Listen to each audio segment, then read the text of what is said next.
So guys, what we've got here is a 2017 Yamaha R3. Now, some of y'all might know that this is a little bike. This is a 300cc, small little, some will say a starter bike, which it is really good at that. This is in fact my first bike. I bought this brand new back in 2017. About a year and a half of having it, I put about right around 6,500, 7,000 miles on it. And me and a friend were out in downtown Savannah. We went to B&D Burgers. We were just kind of grabbing a bite to eat. And some guy who was parked in one of the parallel spots backed into it and knocked it over. Now, normally, that wouldn't be such a big deal. However, and I'm going to show you, it might be a little difficult to see, but the front wheel here is straight in line with the rest of the bike. And if you'll notice, this point right here is off center. And that is because when it laid down on the left-hand side, which you can see the scrapes here, and it pushed the bracket down in here that holds the dash up. Let's see if I can get down there. It pushed this over about a quarter to a half an inch off to the right, so it won't pass a DOT inspection. And had I claimed insurance on it, would have totaled the bike out, and they wanted about $5,000 or $6,000 to fix this. So I didn't take the payout. What I ended up doing, was just kept it. I ended up buying a 2004 Honda CBR 600 RR, which that was a really good bike. I don't have it anymore, unfortunately. I sold it earlier this year to kind of help pay for getting this thing up and going when I get time to do it. But anyway, so this thing ended up sitting while I was fighting with their insurance, and it ended up sitting in a salvage yard for a little while. And so then it ended up sitting at my mom's place under a shelter, which is not the greatest of places to put. As you can see on the seat, some squirrels or something got a hold of it and started chewing on it. Down in here, back by the rear spring and swing arm, there was a something had built a nest in there. Salvage yard broke off my blinkers on the back. Chains rusted. So I was just sitting at the in the shelter at my mom's place, and then when I was sitting at the salvage yard, and you're going to be able to really see on this, see how up under here it's really light compared to up here where the rest of it's matte black. This was due from the rain and the sun just kind of sitting on it, and the white, the real fine sand that they had at the salvage yard, and this stuff just won't come off. So, and you can kind of, I don't know how well you're going to see it, but you can kind of see the streaks on this side fairing down here. And the blinkers off of it, because I still had the stock, for lack of a better term, dong blinkers that were on here. But this one's missing the rubber that held it in place, ripped. So I'm going to end up getting flush mount for the side. And I did this when I was loading it up at the salvage yard, so I'm probably going to replace that one too.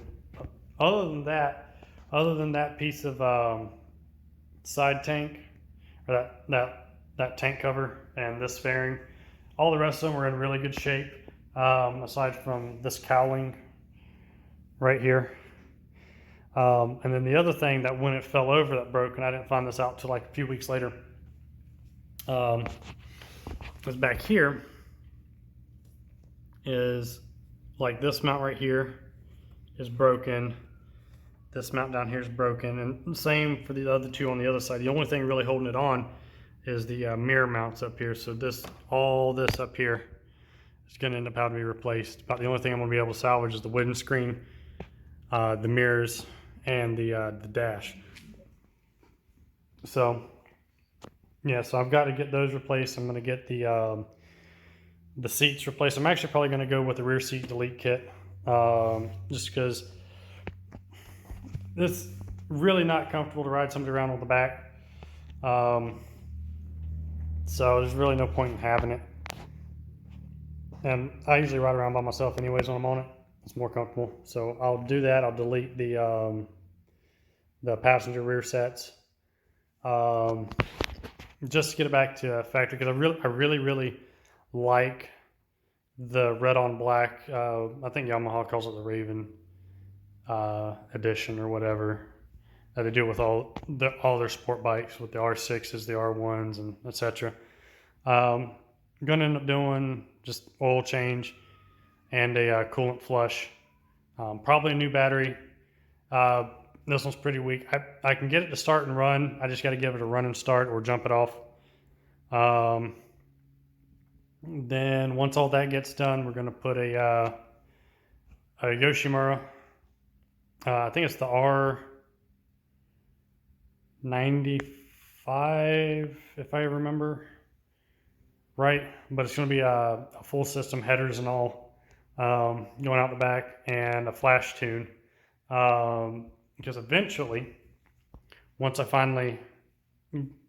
get this done and get to a point where I'm going to get another bike, this one's going to get turned into a track / race bike, because I've always kind of wanted to race them.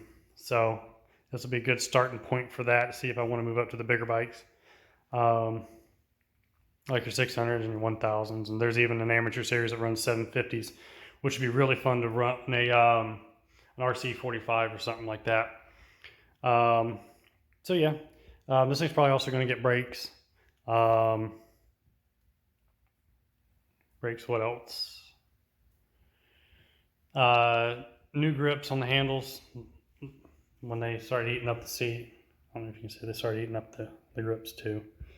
And then new levers. I'll probably go with PSRs. That's what I was running on my Honda. I really like those. They're really adjustable, good quality stuff. Rear sets are gonna probably put some wood craps on here, raise them up a little bit. And then once I take it off the road, new clip-ons, drop the front end by about 1.5 to 2 inches. That's pretty common from the R3s I've seen that's been turned into race bikes. They usually drop the front end just a little bit. Yeah, maybe, I don't know if I'm going to replace the radiator or not. Probably not. There ain't nothing wrong with the one that's on here. Do engine covers. That way when I'm racing, if I lay it down, well, not if, when, I'll try to mitigate some of that damage.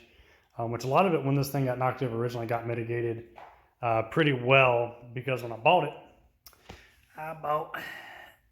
these are what Yamaha called their frame sliders, but they just attach straight onto the fairings. So it really just saved the fairings, but it was sitting still. It just kind of fell over on its side and took a little bit of damage, but not much, thankfully. I just got to have someone come and re-weld that bracket up front. So all in all, I'm probably not going to get started on it till the first of the year, while we're working on that other project that you've seen with the precision rifles, or the precision gas guns, excuse me. So just be on the lookout. Updates will be posted as they come. So yeah, we'll do some videos of getting everything put together and just status updates from time to time. So just stay tuned. Thanks, guys.